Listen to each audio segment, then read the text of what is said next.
నియోజకవర్గం నుంచి 10,000 పట్టభద్రుల ఓట్లు మీకు అందించబోతా ఉన్నామని చెప్పి మల్లన్న అని చెప్పి అక్క జాన్సక్క చెప్తా ఉంది.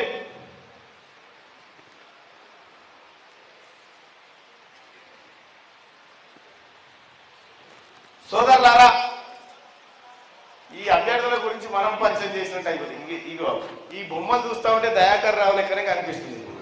నడిచేవరస్తల పాలకుర్తి చివరస్తలో బొమ్మలు పెట్టినట్టుంది. నేను గడిపోసారి కన్ఫ్యూజ్ అవుతా ఉన్నా అడవిలో నిలబడలేదు. ఈ దండం పెట్టే బొమ్మ నిజమా? పట్టభద్రులారా, సోదరులారా, ఇవాళ రాముడు వస్తాడు. రాముడు వచ్చి ఇక ఇవే లంగముచ్చండి చెప్తా ఉంటాడు. ఒక్కటే మాట 46 జీవో తీసుకొచ్చి పేద బిడ్డలకు ఉద్యోగాలు రాకుండా చేసినోడు ఎవడో అడుగుతుంది. 317 జీవో తీసుకొచ్చి ఉద్యోగస్తులు భార్య ఆదిలాబాద్ లో, భర్త అలంపూర్ కాడ, వాళ్ళకు పుట్టిన కొడుకు అమ్మమ్మ ఇంటి కాడ. ఇది 317 జీవో. ఈ జీవో తీసుకొచ్చినోడు ఎవరు తెచ్చిరన్నా? కేసీఆర్ తెచ్చిండు. ఇప్పుడు ఏమంటారు?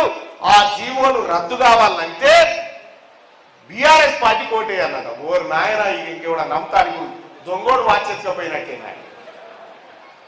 కాబట్టి సోదరులారా, రాబోయే పట్టభద్రుల ఎమ్మెల్సీ ఎన్నికల్లో ఎవరు గెలిచినా పర్వాలేదట. ఒక్క తీన్మార్ మల్లన్న మాత్రం గెలవద్దట. కేటీ రామారావు లెక్క. నువ్వు, మీ నాయన, మీ తాతలు, ఆ గోరీలలో ఉన్నటువంటి ముత్తాతలు కూడా లేచి వచ్చినా తీన్మార్ మల్లన్న ఏం ఆపలేవు ఈసారి గెలుపు.